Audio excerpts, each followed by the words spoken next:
I have my dream job, but even dream jobs have not so dreamy parts. That's where ServiceNow's AI specialists come in. They don't just tell you what to do about your busy work, they actually do it. That way your team can focus on what matters. To learn how to put AI to work for people, visit servicenow.com.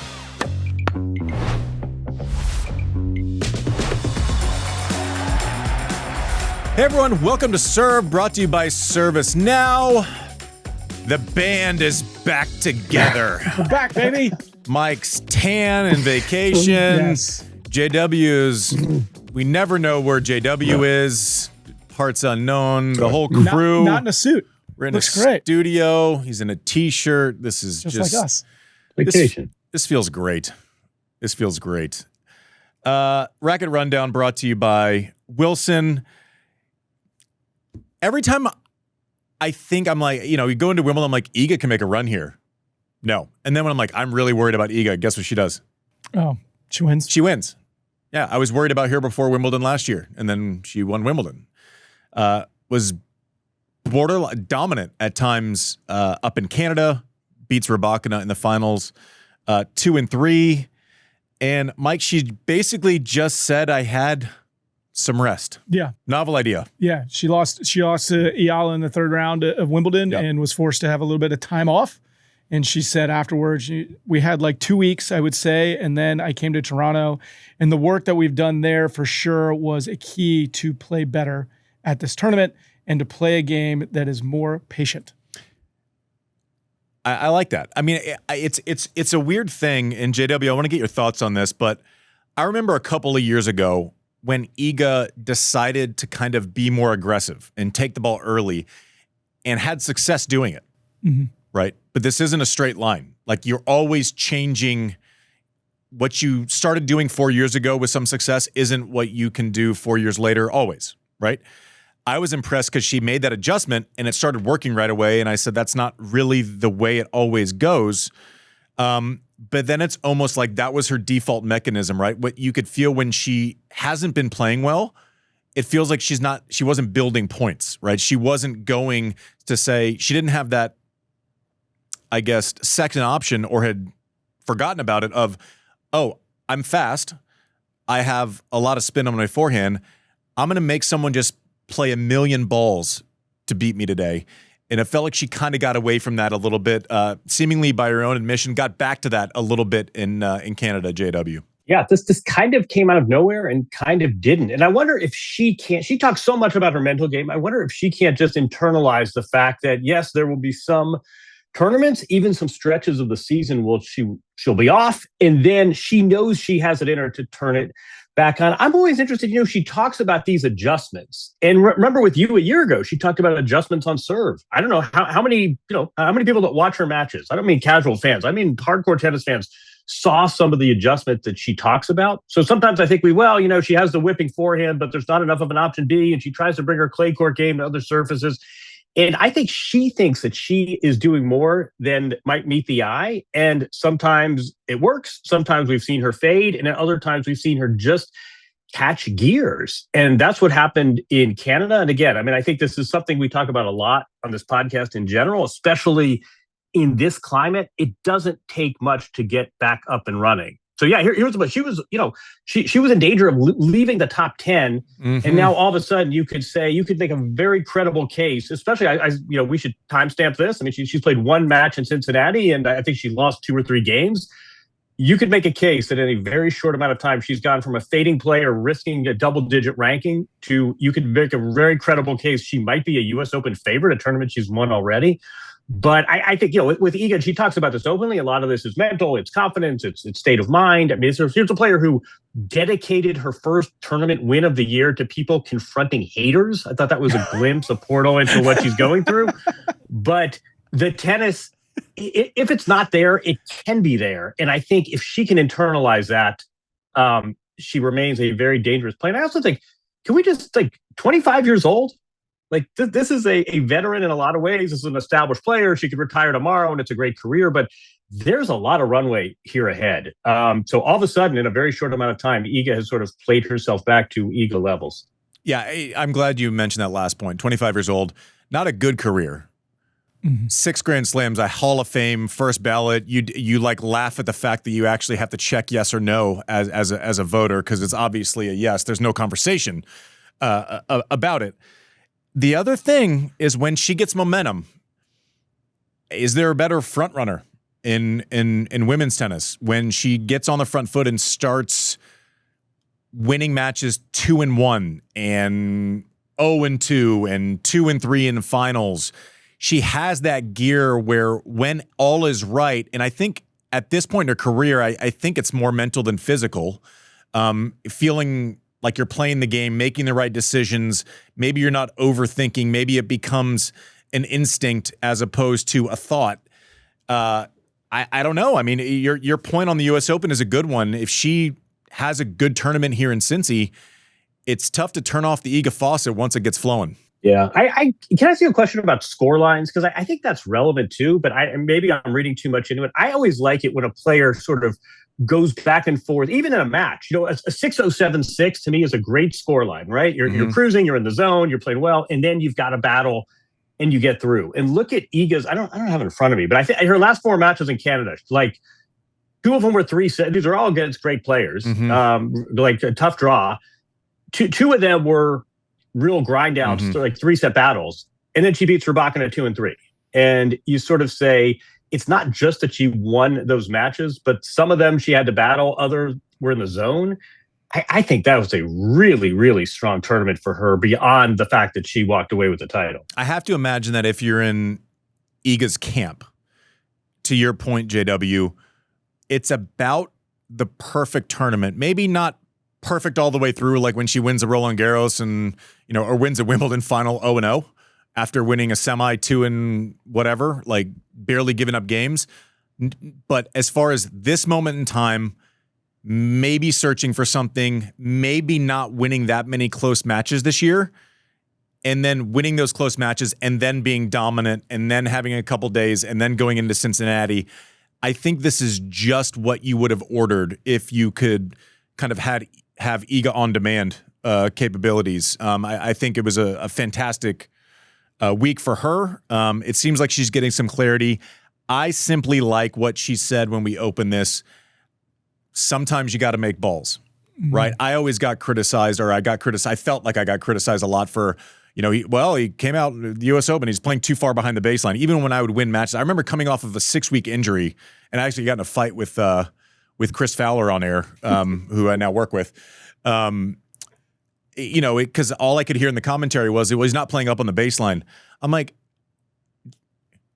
guys, I haven't played a match in 6 weeks. I have no confidence. I'm searching for everything. And you want me to come and try to just start lacing winners, right? That's like someone not shooting a basketball for 4 months and then pulling up from 30 feet. Like you that has to be gained, right? So sometimes you have to make balls, go back to basics, make someone beat you.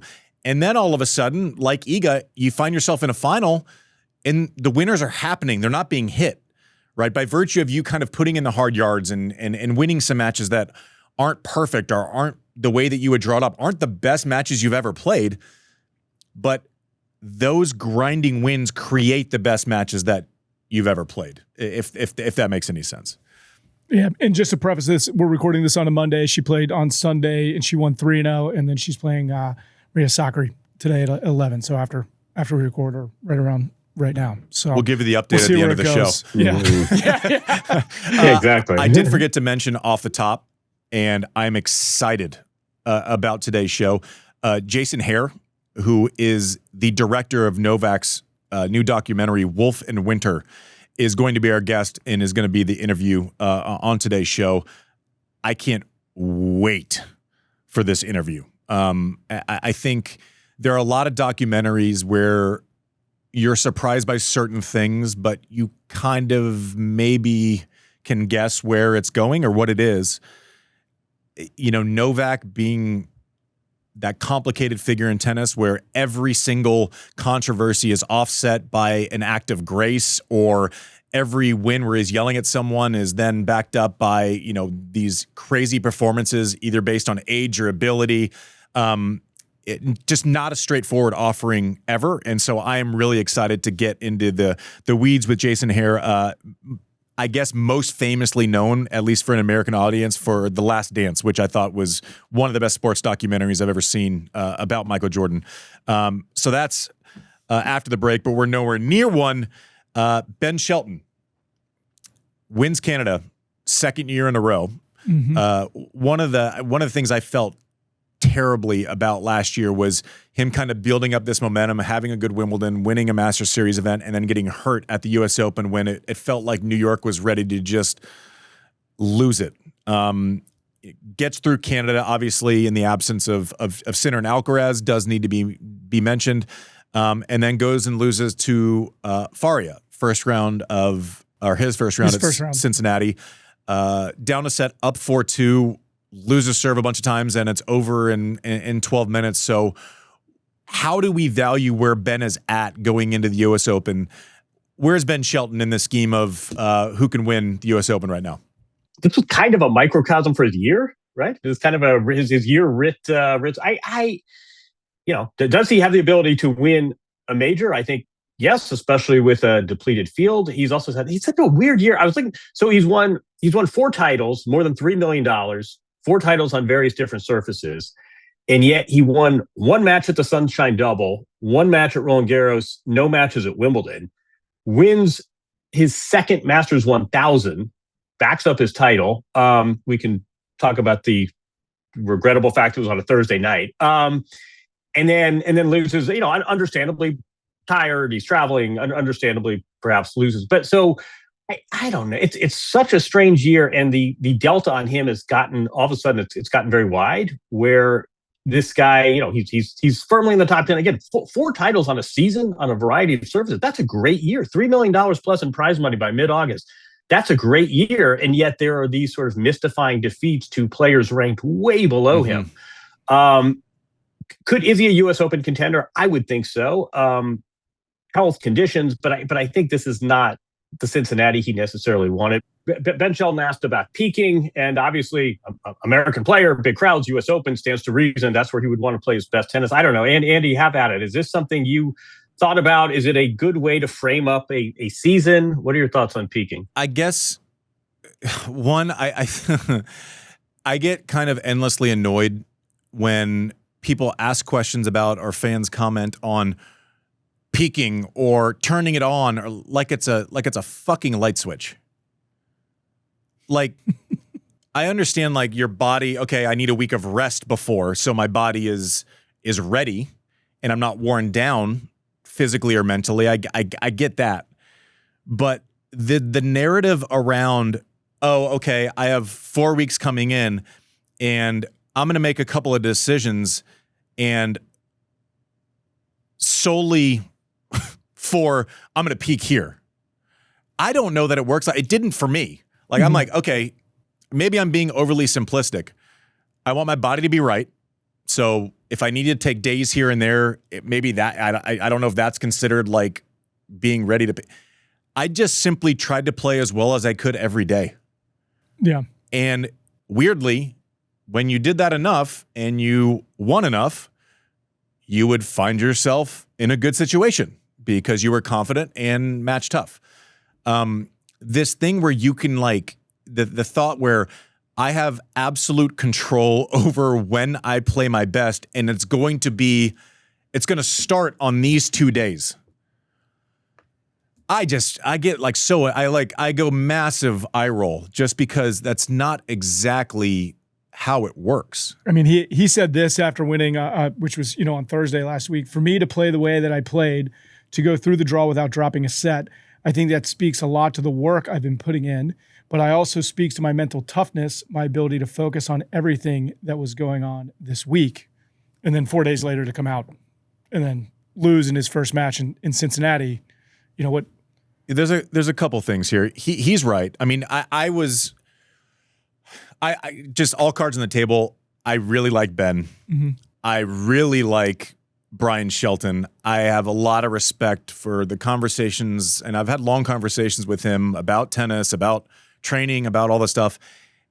They are nothing if not thoughtful about how they want to go about this process.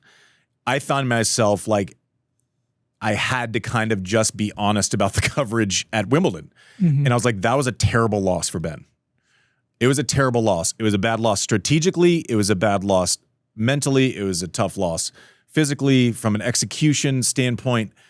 And you kind of do a qualifier too. Let's specify. Qualifier 150. This was round one. Like, round one to a qualifier. Same in Cincy. And he was on the bottom half of the draw, which was, for all intents and purposes, digested as open.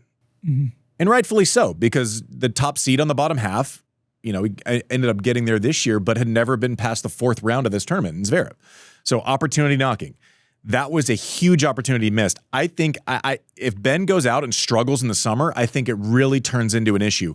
Credit to him for going out, resetting, winning a big tournament, kind of resetting the momentum set. I'm probably less concerned about the loss in Cincinnati on the heels of the win in Canada. I probably put more of a positive spin for that tournament than the loss in Cincy. And I keep hearing about these like quick turnarounds when we have 10 and 12 day tournaments, and I don't get it.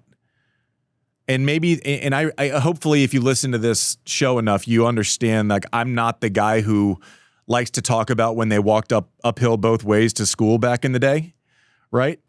Like, I understand it's more physical, but like playing on a Thursday and then having to play on a Monday is very doable. You shouldn't be tapped out mentally if you've had off days on the way to a win in Canada. And so I don't think that was really it.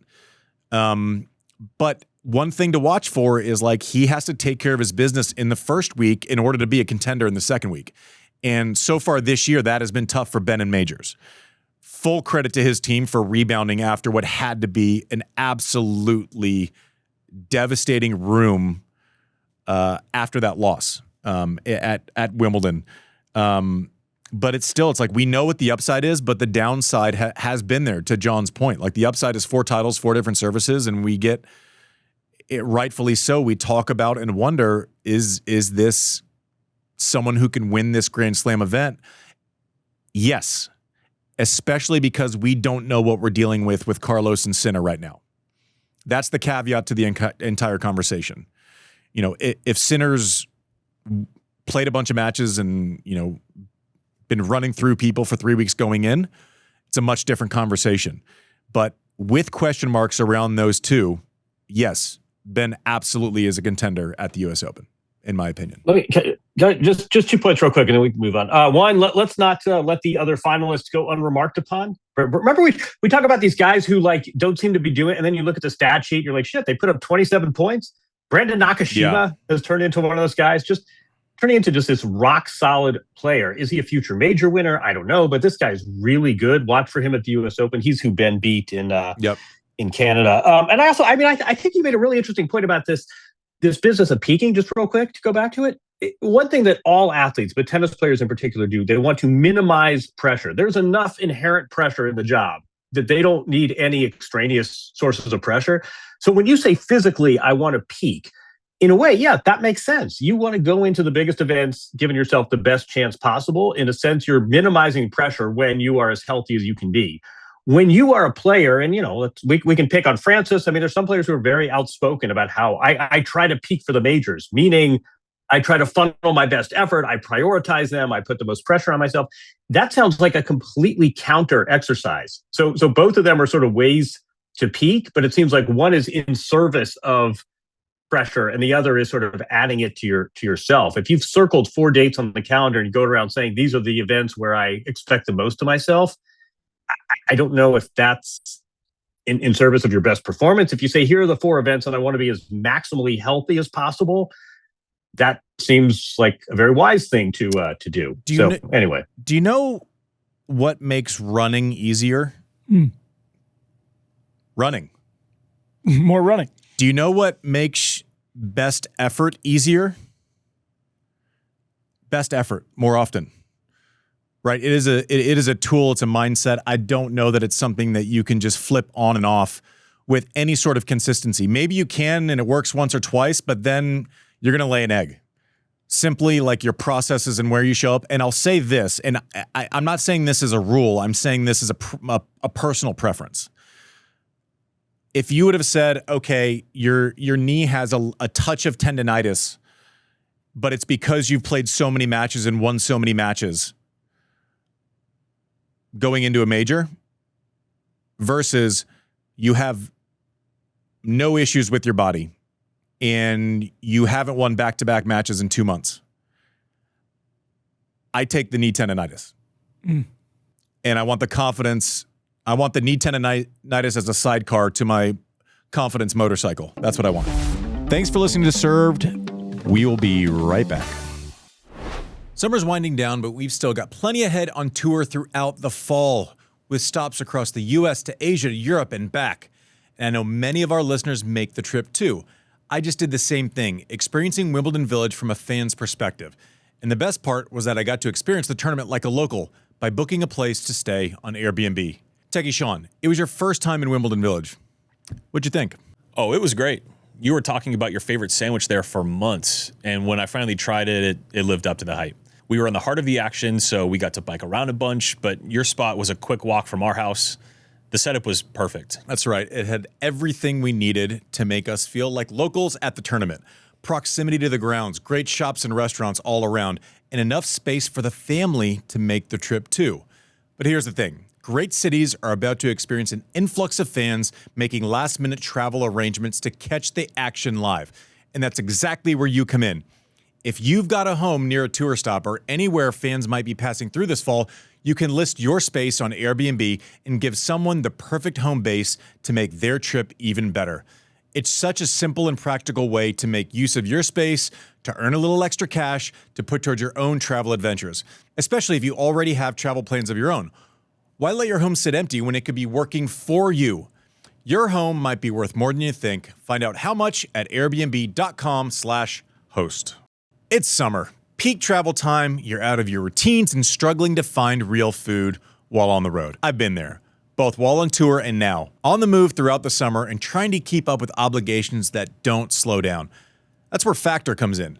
They make it easy to have chef-crafted, dietitian-designed, ready-to-eat meals on the go so you don't have to choose between real food and convenience. They have banned over 175 ingredients so that every Factor meal is designed around what supports a healthier lifestyle and nothing that doesn't. All ready in 2 minutes, no prep, no cleanup.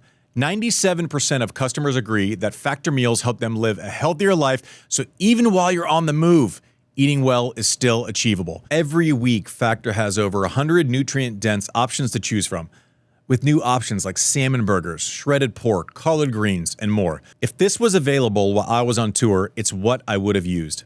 It's hard to beat a pumpkin-flavored cheesecake or a protein shake after a 5-setter. Let's eat real. Head to factormeals.com/served50off and use code SERVE50OFF to get 50% off and one free breakfast item per box for 1 year while supplies last, until October 31st, 2026. That's code SERVE50OFF at factormeals.com. See website for more details. All right, back to the show. I'm glad you brought up Nakashima. I think 22 in the world now, and coaches. And I've made a similar point on this show before. Don't point at Carlos Alcaraz to a student who's not a great mover and say you should play like Carlos Alcaraz, right? Don't point at someone who doesn't hit the ball that big and point to Jannik Sinner and say this is what you should do. Nakashima, I have so much respect for. Does he have the biggest forehand on the court when he goes out there? No. Does he like to pull it in one direction? Yes. Backhand is great. Serve is so smart and good. Is he going to hit it harder than anyone else? No. Nakashima is who you need to be watching if you're a coach on how to maximize what you have and be smart and be mentally tough and be physically present. He is someone who you need to point to as an example to your players, right? Doesn't knock the cover off the ball like Sinner, doesn't go where you go, holy shit, what did Carlos just do there? Like, that's absurd. And yet he is there every week. It hasn't been a straight line. Props to him. He is a really, really, really, really good tennis player, and I'm happy for this result. Ooh, I thought you were going with his coach. Let's give props while we're here. Wayne Ferreira, right? Ferreira had the shots. Like and he's someone who, I don't know that I've ever said this before, but when I started with Jimmy Connors back in 2006, we did like a 4 or 5 day run, and Wayne came in as like a hitting partner. Wayne's tennis brain is phenomenal, and he really helped jumpstart that relationship in that summer. He was not a small part of it, where I was outside of the top 10 for the first time in a long time and ended up winning Cincy and making the U.S. Open final. It was 20 years ago now. So I'm glad you said that. Props to Wayne Ferreira. Did a great job with Francis most of the time as well. So props for that. And then we got to have some drama. I mean, we got a little bit of drama. What do we got? We got a little bit of drama, of course. Chapo's pissed. Chapo's upset. Shoelace gate. Weird.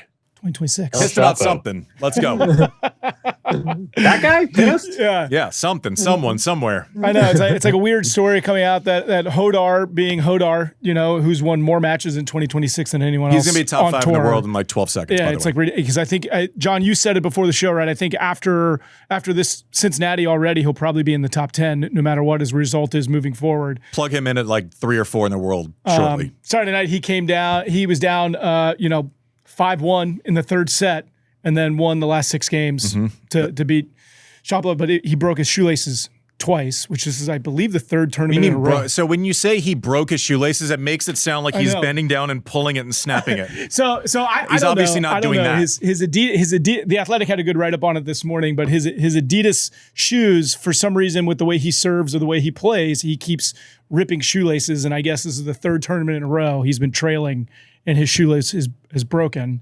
And the second time that his shoelace broke in this third and final set, he took about a minute to fix it, had to get his dad to fix it. He's drinking water. Shapovalov's yelling at him at the end, the last time you were drinking water, apparently you're not allowed to do that. And so there's this dark arts of tennis controversy. Is there a rule that you can't drink water except for a switchover? Or is it just because he was getting water because, like, if you get an equipment timeout, which is what this would essentially be, now we can talk about the fix for it. Now, unless Jodar starts making his own shoes, I'm not sure what the fucking fix is. He said afterwards, he's like, I should just have more shoes, I guess. Correct. That's the solution, is have backup pairs. Like, come on, Adidas. But also, if you have an equipment timeout, there's no rule against having water when you have an equipment timeout or an injury timeout or anything else.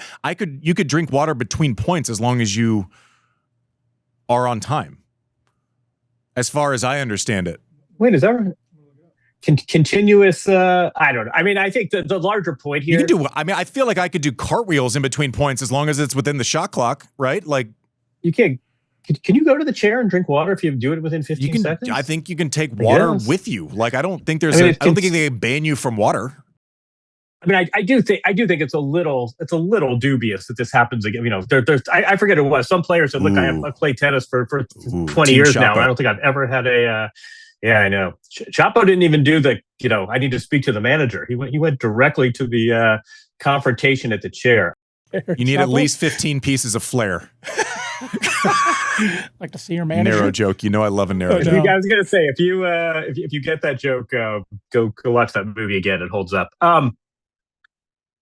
Here's what I'd say to Jodar, unsolicited. One of them is like, this is one of the great all-time transition years in tennis history. I mean, look at his prize money coming into the year. Look at it now. Look at his ranking in January. Look at it now. I mean, this guy is absolutely legit. Fans remember acts of sportsmanship, and they remember acts of I don't want to say what's the avoision. We're not going to say bad sportsmanship. We're going to say gray area. Wouldn't be a served episode if I didn't have to go Google something that JW said. Mike said dark arts. I would just, I stole that from the Athletic article. Kid, you are doing so well. This is such a standout year. You're a star on the make. There's so much. I love the fact that he and his dad are doing this together. Like, I don't even think they have an agent yet. I love so much about this story.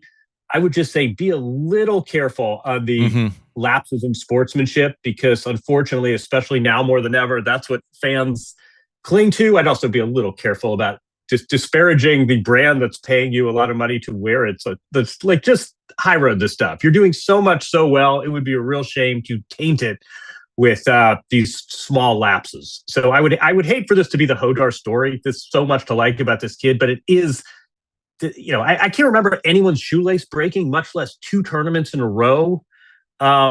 It's a little weird. So I would just say, I mean, kid, if there's an obvious solution. There's an obvious solution. But you don't say Velcro. Metal shoelaces.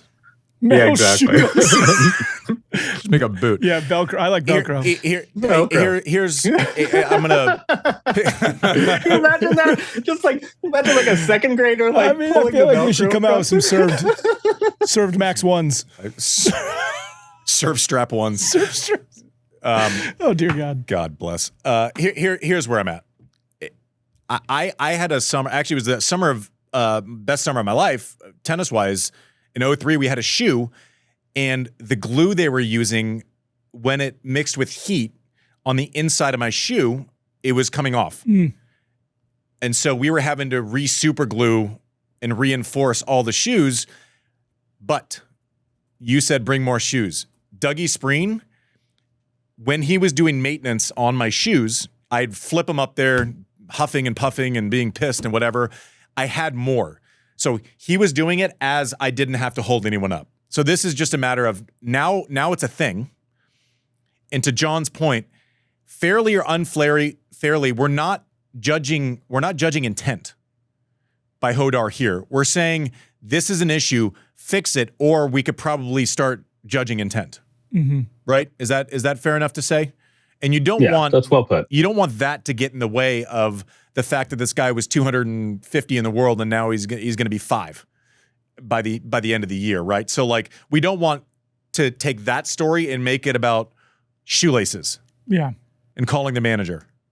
Maybe it's just a bad batch from the factory. Well, okay, but a bad batch, good batch, but like if he drags his foot in some weird way, I don't know, like they're going to Adidas has to be on this. Like they know that. This is not great for them.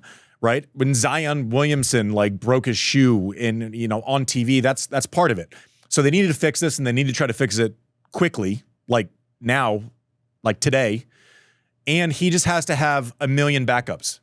He has to have backups to the backups. Luckily, we're talking shoelaces. The laces were in. The laces were in. They were in. Hashtag Ray Finkel. The other thing, can you read the quote? Novak loses to Toronto. He looked beat in the third set. I watched twice. The whole thing was throwing up. I've often wanted to throw up in the heat in Cincinnati as well. But it wasn't just about that match. He kind of said this is something, it was vague, but said there's something going on that I've been dealing with for a long time. Yeah. I'm now in projecting. I may or may not tell you what it is. Yeah. He said the conditions aren't the problem. It's because of a health issue that I've been dealing with for many years now. It causes me a lot of problems, especially when there's a lot of humidity and heat. I knew these conditions were going to affect me, but there are other things too, the nerves and everything that comes with a match like this. All of that makes the situation worse, and that's what. And that's what. Deal with it. He didn't say that. JW? Oh, man. We'll probably do more of this on the Draw Show. Quick thoughts. 39 years old. That was Jimmy Connor's age when he had this amazing run. And here we are talking about this was only his 20th match of the year. This happens when you're basically playing the majors and then a little sandwich filling in between. Sort of story to watch. Why is Djokovic out there? Well, he's still trying to win that 25th. I'm sure we'll talk about that with Jason coming up. You've got Alcaraz iffy, Sinner iffy. This is shaping up as a potential dream scenario. It's really disappointing that in the one tournament you play in between majors, you go out like this. I don't know if you saw Greg Brzezinski sort of said that it's incumbent, I'm paraphrasing, but not by much, it's incumbent on the tournament to protect him. And then you say, do we really want to go down that road? I don't know that I fully agree with that. Not to protect him, to give the best version of their tournament. Like, I think when you're protect implies favorable treatment. We know it kind of sort of happens, but I'm not sure sort of, oh, Novak's 39 and hasn't played much and he's a star. Let's not play him in the heat of the day. Tarante's a really good player, so I'm not sure that people are going to say he lost to some no-name.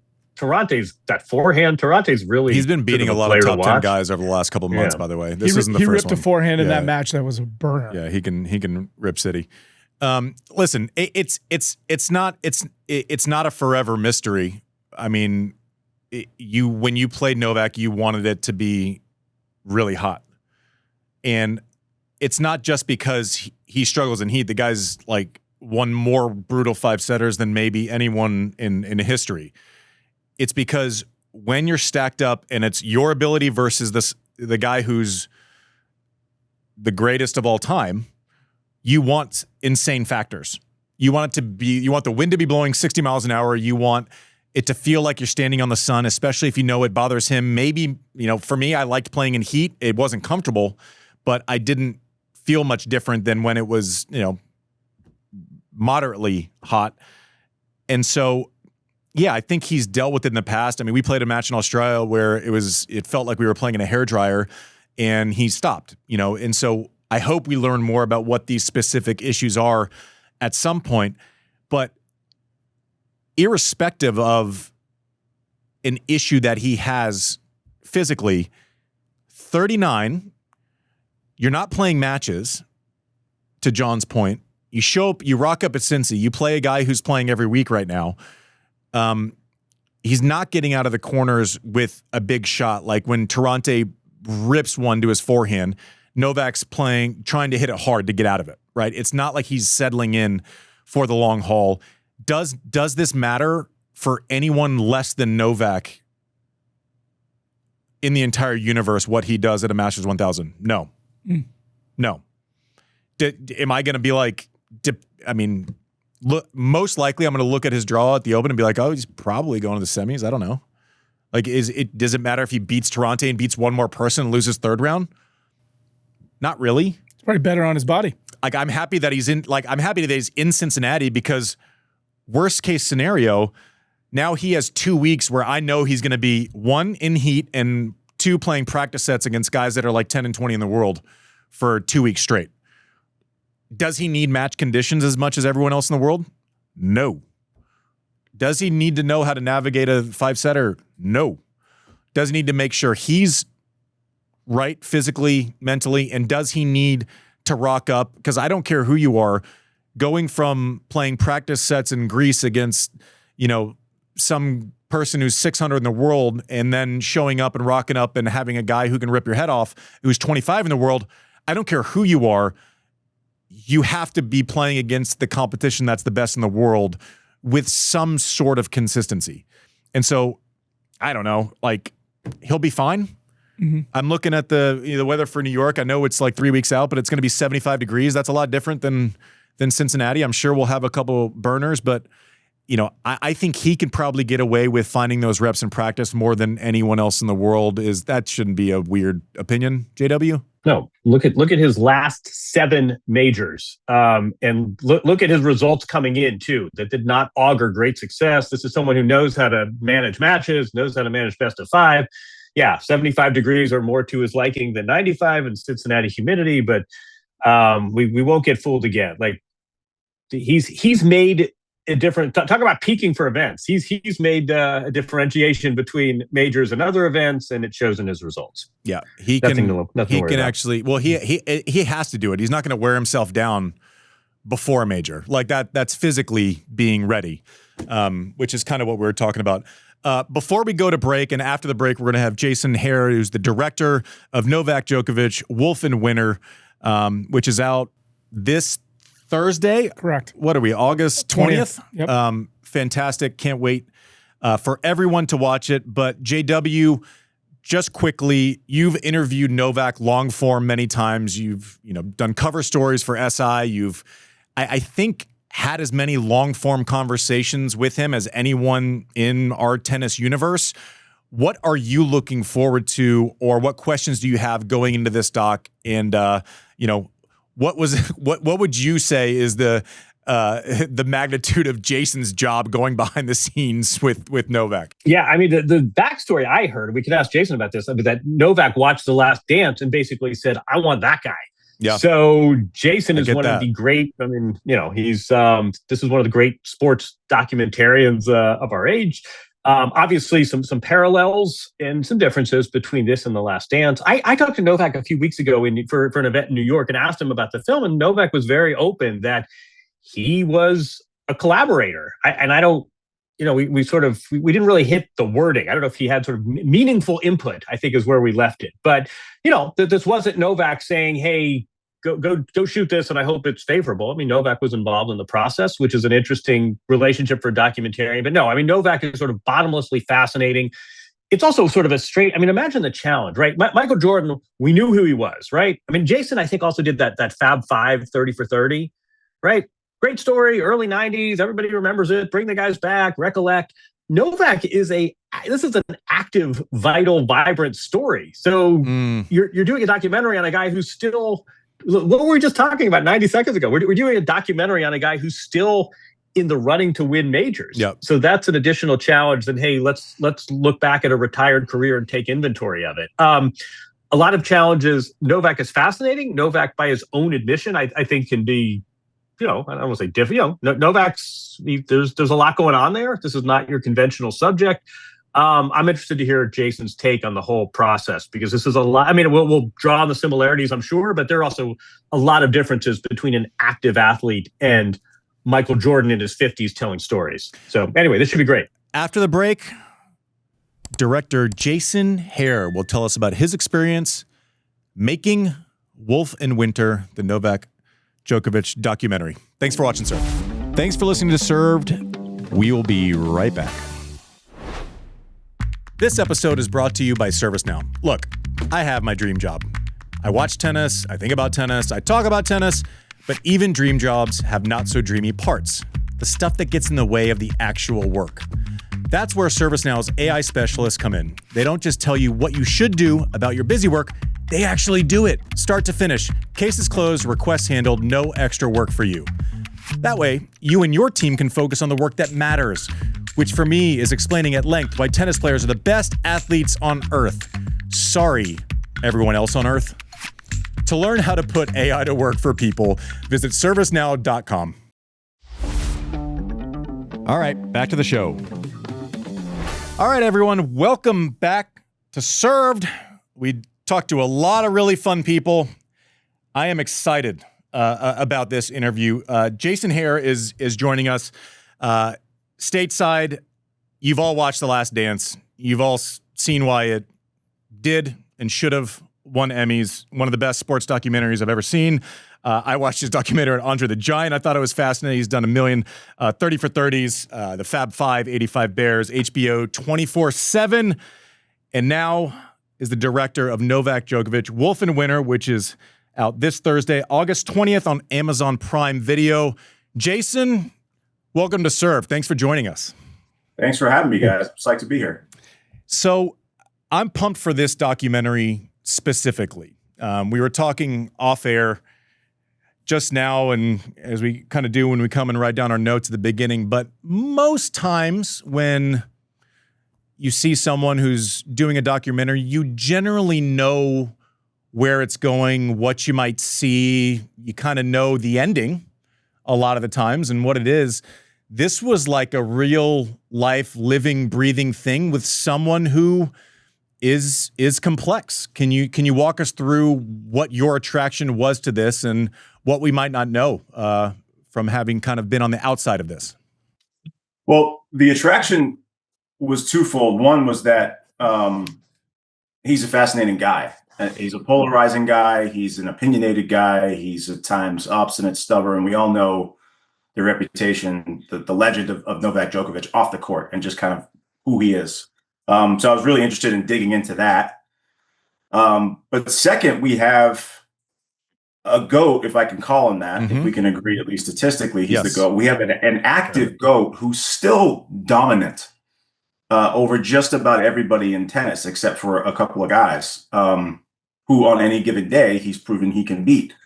So it was a unique opportunity to not profile a GOAT like a Jordan or a Brady or something like that retrospectively, to actually have them in real time as they're still playing the game that they are the best ever at.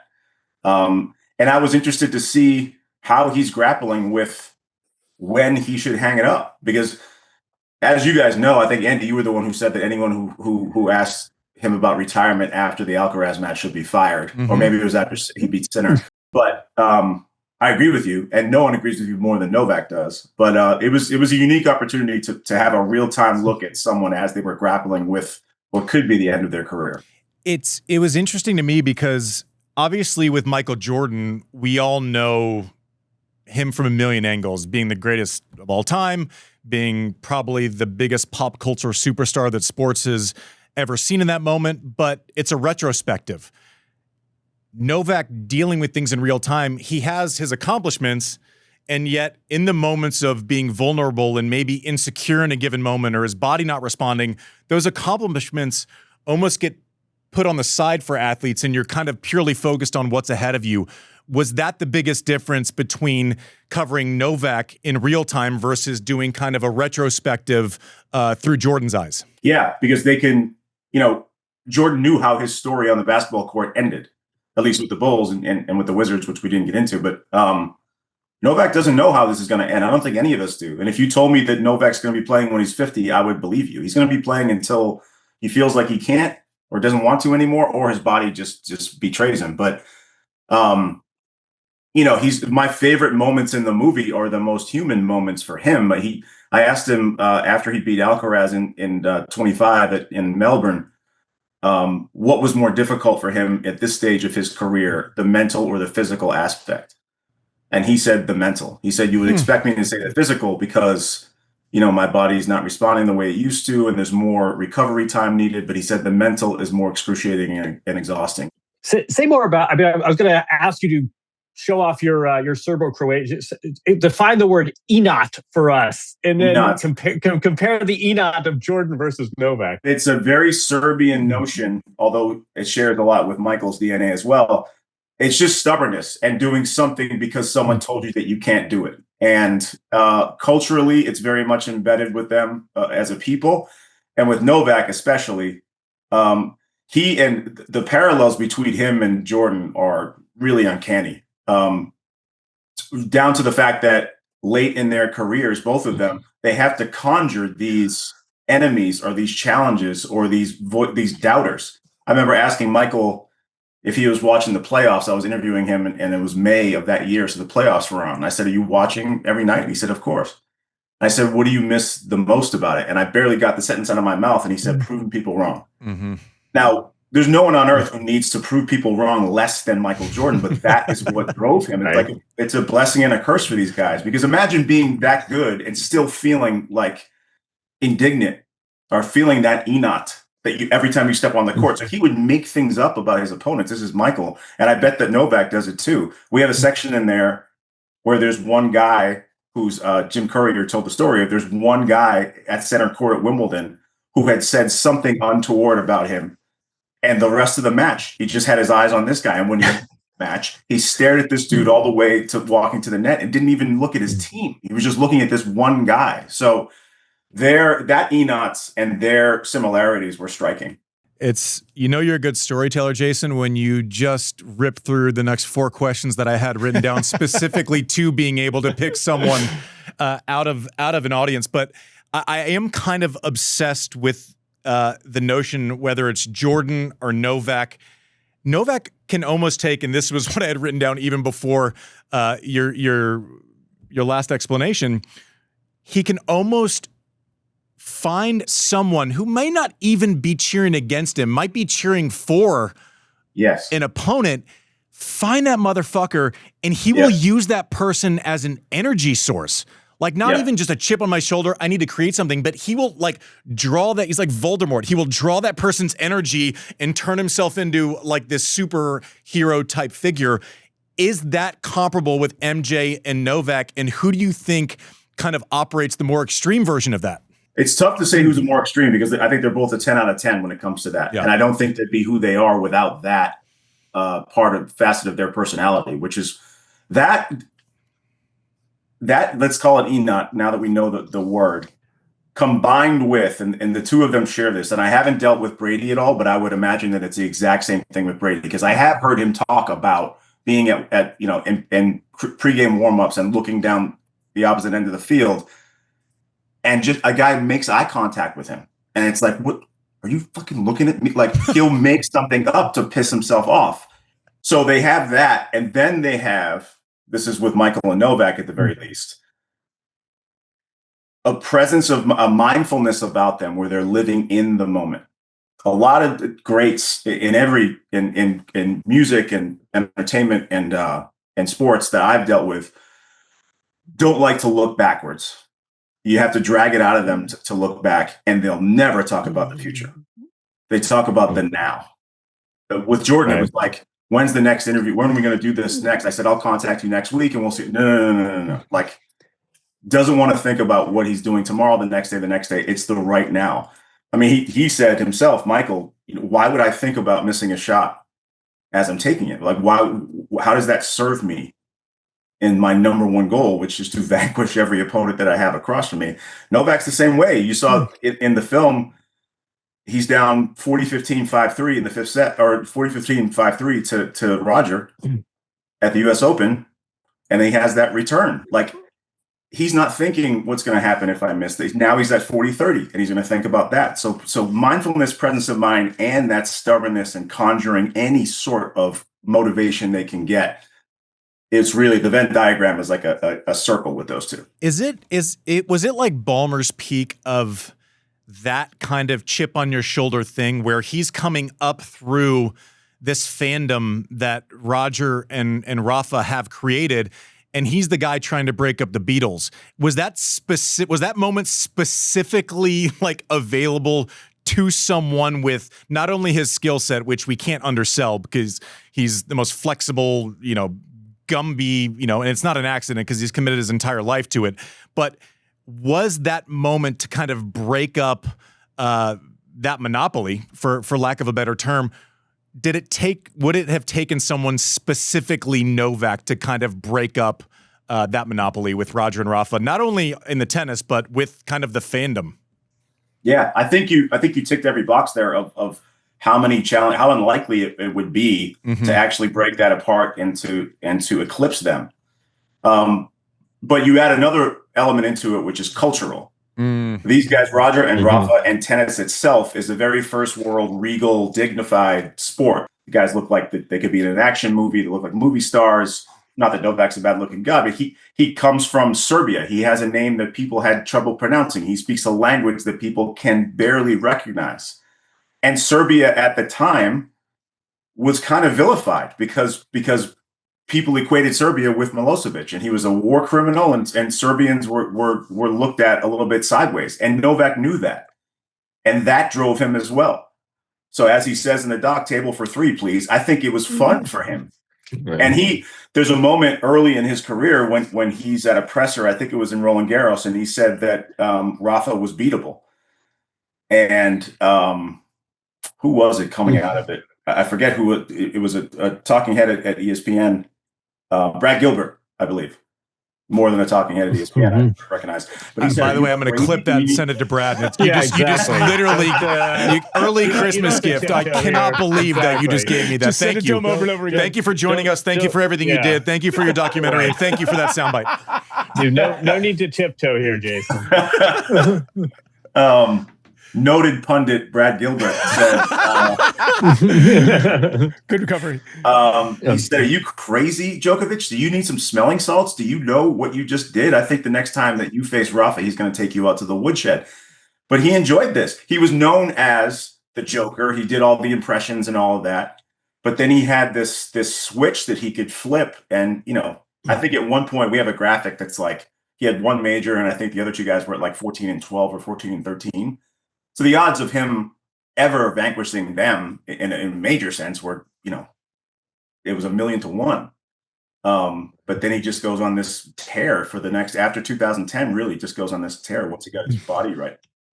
Can I mean, just, I'll don't be modest. I'll do it for you. Novak specifically asked for you. He saw The Last Dance. He found it inspirational, and he specifically wanted to work with you. What did you know about him going into this? Very little. I knew what the average big sports fan knows. I was not a tennis junkie. I watched the majors. Candidly, most recently at that point, I knew of him from the deportation scandal and the vaccine stuff, which I disagreed with him on and still do. So I didn't have that favorable an image of him in my head because that was still kind of in the news. When you brought up Novak, you brought that up, and that's going to follow him around for a while, obviously. We deal with that for a while in the documentary as well. Yeah, I was going to say, we won't go too spoilery, but he does not shy from that. No. And one thing he told me last month, I mean, you know this better than anyone, but we sort of had a bit of a pivot with documentaries, right? Where there used to be sort of this independence. It was like writing a biography. And now the subject often has some sort of input. What was he like, not just as a subject, but as a collaborator? Because I was really impressed. This is not just a love letter. I mean, you get a sense of some of the controversy. He clearly signed off on some of this. And I was really impressed that he was willing to talk about some of the less triumphant, less flattering aspects of his career. I thought that really spoke well of both of you. I give these guys, anyone who's willing to do that, enormous credit, because if he wanted to, he could have found a director and said, this is the way I want to tell this. Mm-hmm. You take but you're doing this, you're not going to include this. There were things that, he had a million notes always, but and some of those battles he won and some of those battles he didn't win. This went on for like a year. Last year, I thought we were done last summer with the film. And for the last 12 months, it was dinners and Zoom calls. But he's very, very engaged. This is not a guy who's like, oh, his team said he doesn't like that shot, take that out.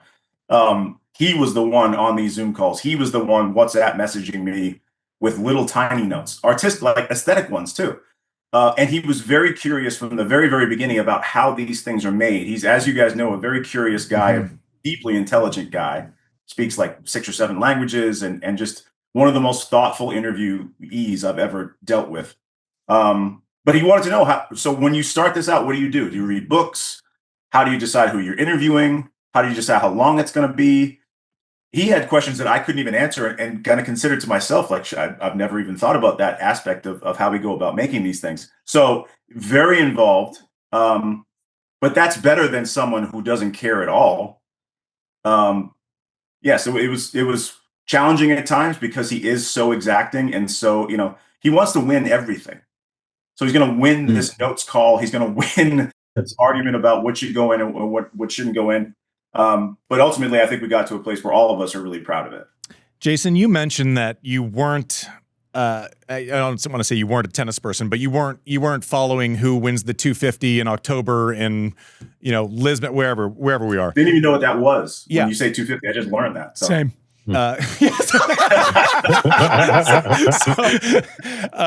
But I thought this quote, at the first 5 minutes out of the gate, contrasting like that goofy side of Novak, because I think the thing that's challenging, listen, I played Novak 9 times. We got along 99.5% of all of our interactions the entire time, and then we had like an ugly 5 minutes one time. That was it. And that seems to have dictated like the narrative around our relationship. But I genuinely really, really enjoy being around Novak. I think Yelena's a triumph. Like, I think she's fantastic, and I think she's great in the documentary.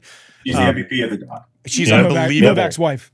She's unbelievable in the doc. But the 2 things that kind of made me lean in, right, where I'm like leaning on my elbows and like I want more of this, was how you kind of juxtaposed that silly side of Novak and showing it, and then showing where he comes from in war-torn Serbia. And early in the doc, Jelena says, listen, there weren't a lot of kids that were able to go outside and just play. And that that landed with me. I'm like, fuck, I knew it, and like I know where he's from and I know the history of it, but her saying it that simply really landed with me.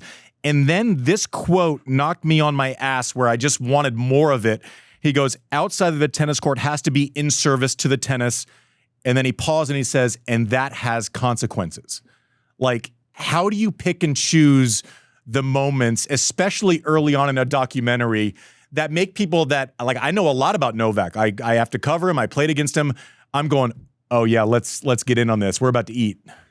That's the that's the goal. I mean, that's you said it right there. I mean, that makes me that's so gratifying to me because he said that during that interview. Yeah. And immediately I'm like, that's the end of the cold open right there. Okay. Now we're cutting to the opening credits and now we're going because the rest of the movie is an investigation, a search for what are the consequences. I'm always fascinated by the pursuit of greatness and the price of that pursuit. And this guy is living it now he's a happy guy.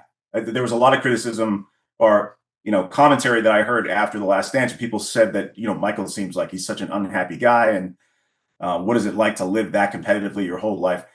First of all, I don't think Michael's unhappy. I don't deal with him on a day-to-day basis, but he's got $3 billion in the bank. He plays a lot of golf and he smokes cigars. It sounds like a pretty happy life. So your opinion is that Michael Jordan's just fine.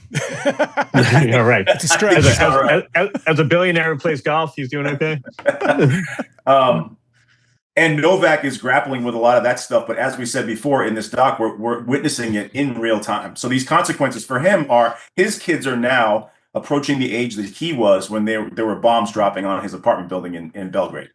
And as you pointed out, Yelena is saying that kids didn't have a lot of chances to play too much back then. And now he can afford his kids these opportunities that he didn't have to spend time. His dad was out hustling, working half a dozen jobs and getting money from really dangerous people, loan sharks, in order to fund Novak's career. So he didn't have close to the childhood that his kids have now, but he's still on the road as much as a pro tennis player is on the road, maybe half the year or whatever it is, depending on how many tournaments he plays. So there's a scene where he's playing tennis with his son in the backyard of a rental house in Melbourne that might be my favorite scene in the whole doc, because it's impossible to fake the affection that these kids have for him.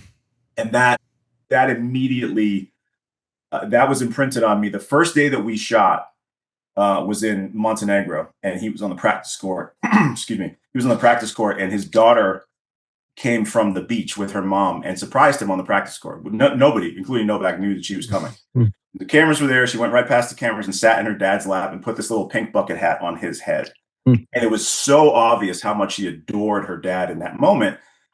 This is my first day meeting him, working with him. And I'm thinking, all right, how much of a stubborn monster could this guy possibly be if this little girl feels this way about him? He has earned this somehow. So let's investigate that a little bit more and use that as a layer of the onion we can peel back and try and see the dad Novak rather than just the tennis player. Thanks for listening to Served.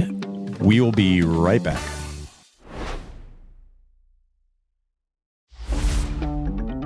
All right, back to the show.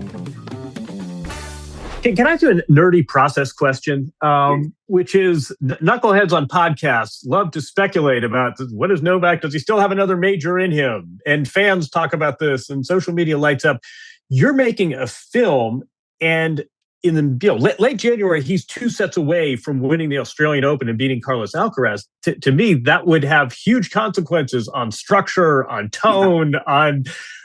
How are you living the fact that this is and I mean, and also his relationship with Serbia is very much a fluid situation. I mean, there's a lot going on in real time. As a filmmaker, how are you confronting the fact that, he was 2 sets away from winning his 25th major 6 months ago? How are you watching matches? How are you thinking about structure when the story is still being written? I have an affection for him because I would call him a friend now. So I want him to win because I want my friend to accomplish something that is deeply meaningful to him. I can't say that at the same time I'm not thinking, oh God, what do we can't just like put a little footnote at the end and say, and by the way, so we kind of white knuckled it through. We started shooting this doc. This project has taken me longer than The Last Dance took me. This project is 92 minutes long. The Last Dance was 10 hours. And this project took me longer from start to finish than The Last Dance did.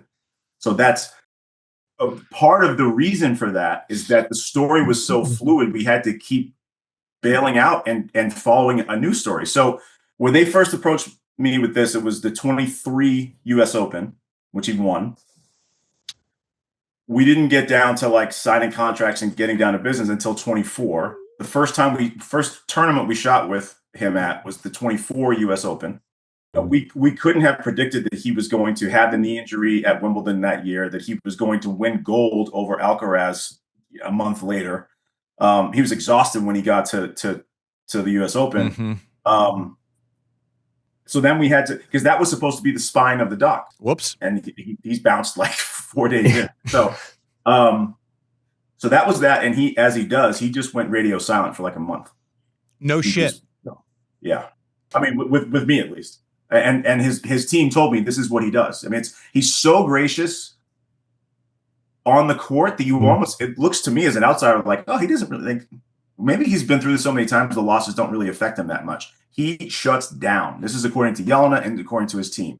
Are you worried at that point? Are you like, do we actually have a document? Like when he's icing you out, even if people are saying like, he'll be back, this is normal. Are you just like, are you freaking out? I'm not, because we have really good partners in Amazon. I'm saying to Amazon, like, hey, as long as you guys are patient, okay, then I can wait. I'll wait 10 years if he doesn't come back up for air. Like I have other things to do. So, but he did. And that's when we shot. Oh, I know what happened. He hired Andy Murray. Oh, that guy. Oh, that guy? The fourth one? We were like, what? Like, how do you drop that? So then the movie became Novak Djokovic hiring Andy Murray, 6 weeks in the life of the first 6 weeks of their relationship, starting in December, going through the Australian Open, and let this be the lens that we examine his life with. And did he hire Andy because he wants a little intel about what it's like on the other side?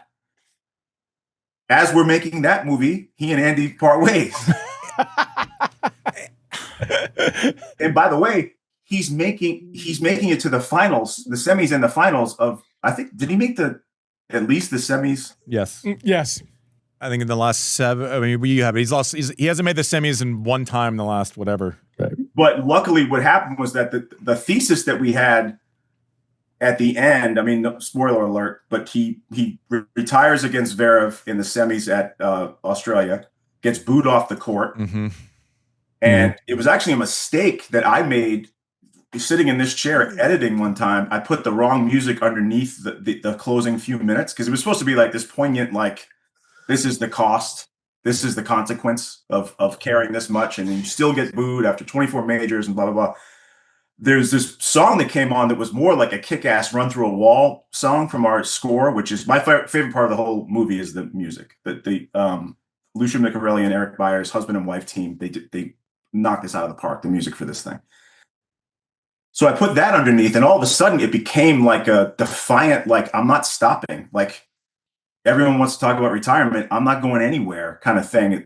And then he does a wolf howl at the end of the movie. And it's like, who knows when this thing's going to end? Sidebar, the reason that we called it The Wolf in Winter was originally called, first I pitched a doc to them called The Two Novaks. When they first contacted me, I wrote a treatment called The Two Novaks, which is about basically you can't be the best dad in the world and the best tennis player in the world at the same time. And how does this guy grapple with that? That evolved into, and it's still, I think, the story of the doc. But instead, we called it The Wolf. I didn't even realize that was his nickname, or he liked to go by that, or people knew him as that. But then I thought, if we call it The Wolf, I'm expecting, if I see a doc that's someone's nickname, if it's Roger Clemens and it's called Rocket, I'm expecting the life story, definitive, comprehensive life story of Roger Clemens. And I didn't want to signal to the audience that that's what this is. I think that there's an instinct these days with the big athletes, especially, to automatically do a series if you're going to do a doc. And I'm a lot more interested these days in a moment in time, a moment in their life. And that could be a microcosm of them as a whole, but not doing 106 interviews like we did with Jordan. We did a fraction of that for this one. But this doc had been in production since 2017. I came on in 2024. So they had gone fits and starts and fits and starts. He dropped out. He came back on. He dropped out. And COVID happened and everyone went silent. So we have dozens of interviews in our library, but we only conducted, I don't know, probably like 20. Did you ever feel like the film was going to end with a retirement? Working on it this long, with how many starts and stops and different iterations? Not genuinely. It would have made my life easier because it's a neat ending. But I don't you guys know this too. I'm not breaking news here. If he were to win 25, he wouldn't quit. If he defends his gold medal in 28, I don't think he'll quit. If he wins a major at 40, I don't think he'll quit. I said to him, I think you're gonna play until you play with your son in doubles. And he said, against my son. So it's clearly on his mind. Now he was joking, but I get your point. I'm going with Vegas offers a line. I'm taking the under. I just, it's like, you're taking the under. I'm taking I get what he's saying, and I like that he is that defiant, because why would he be anything less at this point? I am curious, but to your point, like I sit here and I've watched him for 2 decades now, the best, the worst, the controversies, the wins, the losses, and I have no idea if he's going to walk away or if he's going to get beat by, some plumber at some point and be like, this fucking sucks. Like, I don't know if he's going to limp out or if it's going to be something where it's this, Samprasian, type exit. I mean, and all this intel is fascinating to me. A great quote. Howard Bryant, the writer, has a great quote in the doc, and says that there's 3 ways you go out. One is that your body betrays you. 2 is that your game betrays you, and the guys who couldn't beat you before, now you're losing the qualifiers. 3 is that you go out on top. And most people need that body betraying them to go. It's similar in boxers too. John, you've dealt a lot with boxers and UFC guys. I have as well. The tragic part of those athletes is that they need to get their head kicked in so many times that they can't do this anymore. And then that has long-term consequences. Luckily with tennis, we're not talking about the same kind of CTE ramifications. But with Novak, like, he's not stepping aside for anybody. There's no passing of the torch. Like, this guy, you're going to have to take the torch from him. And if there was player X, let's just make up a fictional player, and he had the seasons that Novak had for the last 3 years, no one would be saying, hey, when are you going to retire? Yeah, totally. It's only because of his age. People are curious. It's his age and it's his shadow. He's not like some plumber like the rest of us, where it's like, you made the semis of a slam. It's like, this is great. Like, round of applause for us. Like, it's everything at a certain point of greatness, you get judged against your own shadow constantly. And that's, for better or worse, but that's the lens with which we all view it. I mean, that's just it. Well, he wanted us to take all mentions of retirement out of the doc because he's so sick of talking about it. Now, he said, just replace every time the word retirement is said with longevity. And I said, well, we can't say Novak. Everyone's talking about whether or not you're going to longevity. Like, that doesn't make any sense. Yeah, exactly. That's the longevity announcement. Yeah. I tried to tell him that it's a compliment that people are asking you about retirement, because they're not wanting you to go. They're just wondering how much you need to prove, how long you could possibly do this, because it defies logic that you're still performing at the level you're performing. Yeah, I mean, he made the point to me. I'm paraphrasing this, but that this whole retirement is something else he can latch onto in that Jordan create enemies and friction. And George Karl ordered a salad, so I took it personally. He's using all this retirement talk, even when half the retirement talk is incredibly flattering. Like, we hope you never retire. You mentioned the word retire. Let me ask you a quick question that one of the great mysteries of Novak Djokovic, right? Some athletes are just sort of, they're limited or they're knuckleheads. And this is a guy who's almost presidential. He speaks these languages. He's a wonderful father. I mean, we could do a whole episode on all of his virtues. And then there is that one lapse every once in a while, and he'll smack a ball that almost hits a fan, a few years after that caused his default from a tournament. And he'll whack the net at Wimbledon on center court. And there'll be these occasional lapses that are so counter to everything else he does, which is wonderful and admirable.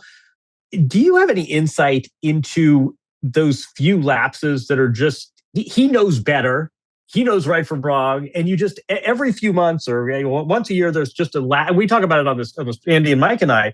They're just these occasional lapses that are so at odds with everything he talks about and everything he projects. Is that something you have insight into or a theory on? I don't have insight into it that's definitive. I mean, I think that there's so much passion just under the surface there that he doesn't have control of it at all times. And there are rare occasions where it boils over, and I know that he's immediately, when things like that happen, he's immediately apologetic and regrets it and is not proud of those lapses in behavior. It's two things really though that we're talking about. We're talking about kind of on-court tantrums, which are more rare now, I think, than they were earlier in his career. Yeah, because we can't argue with lines people anymore. The robots. That's it. Yeah, what would McEnroe have done? If he would have found a way. And then, but then there's this stuff like the COVID thing, the vaccine thing, where he can't help himself. So we go deep into this. He posted on Instagram before he left for Australia that he was going over with a medical exemption, an athlete's exemption, which was that he had had COVID twice in the past 6 months, or some stipulation that they let him in because of that. And his wife, as we say in the doc, we tell this story. She says, I told him, don't put that in. And he said, I have to put this in. And she said, don't put that in. And he said, I should have, as always, my wife is right. I should have listened to her, because that, it's 24 hours to get over there. By the time he lands, that's the talk of the entire country and the talk of the entire sport is that, why are they letting this guy in? If he hadn't done that and called attention to himself, I don't think we're having this conversation, because I think they would have let him, but he had to do it. He can't help himself. And that's the inat. I don't think inat makes him smack the net at center court, but I do think the inat makes him speak when shutting his mouth might be the what do they say? Discretion is the better part of valor. He can't help himself in those instances. And that's the inat bubbling out of him. Jason, I have one more question, and you mentioned Jelena being the star of the doc. You kind of said it in passing earlier in this interview, and then you mentioned her having an opinion that's counter to Novak on, some of the vaccine stuff and some of the bigger controversies. I've been around her in passing a bunch of times. She is so nice to be around. She is fantastic, and I also love that. Like early on in this doc, she's talking about Novak, and she mentioned like retirement. He's going to, he's not. He kind of, will throw something out there. And she said, well, Novak, he kind of plays this game. It seems like she is kind of eyes wide open when it comes to all things Novak. Oh yeah, because how happy were you? First of all, I need to correct you, because she'll call you and correct you. I think that she agrees with him on the vaccine stuff. No, I just meant on like the press release. Let's say I don't mean. Yeah, sorry. It's the expression of things. It's saying too much that she disagrees with him. There's no one who loves that guy more on the planet than she does, and she's his fiercest protector. She protects him more fiercely than he protects himself, and it's beautiful to see. Like their relationship is aspirational in my observation of them. They're great together. But yeah, she said after he won the gold medal, his coach said, I think this is it. Like, there's nothing more to be done. This is over. Like, he's got the most majors. Now he's got a gold medal. That was one of his long-term goals. Like, this is it. And she said, we'll see. But he does this a lot. He likes to play this game. I don't know if he's kind of impish, and he does like to needle people and all that. But I don't know that I don't think he's deliberately dangling retirement in front of anybody. But he has to know that people are thinking, okay, this has to be it now, right? That's why I said before that, like, if he was to win 25 and win another gold medal and win one at 40 and then win doubles with his son, like, he's not going to stop unless his body doesn't let him get out of bed anymore, because he loves the sport so deeply. And I don't think that it's because I went into it thinking that it's because he's afraid of what's on the other side. So many athletes, I don't know if you dealt with this, Andy, but especially in a sport like tennis, it's so disciplined and regimented and structured that, like, I'm sure athletes are afraid of, like, what do I do that first Monday morning when I'm not playing professionally anymore? What's on the other side of this? And we had sound bites in there, because when he hired Andy, I figured, I've cracked the code. I figured out why he did this. It's because he wants to know from Andy. And he was like, bullshit. No, that's not why I did that. I think Andy's a great player and a great coach, and he knows my game better than anybody. But I am not afraid at all of what's on the other side. I have a million interests. I told Jelena that she's going to be a golf widow, because he's going to be so addicted to the game of golf that she may see him less in retirement. But he was emphatic about the fact that he is not afraid of that lack of motivation or lack of purpose when he does retire. Well, Jason, I appreciate you coming on Served. I've been a big fan of your work for a long time. I'm happy that you were the one to deliver this doc about Novak, because thankfully I just like someone that is able to judge the entire person, but also disagree with someone here and there. I think it makes for the perfect story and the perfect wrap up of what we've seen so far on Novak. Everyone, please go watch this. Novak Djokovic, Wolf in Winter, out Thursday, August 20th on Amazon Prime Video. Jason, congratulations, and thank you for joining us today.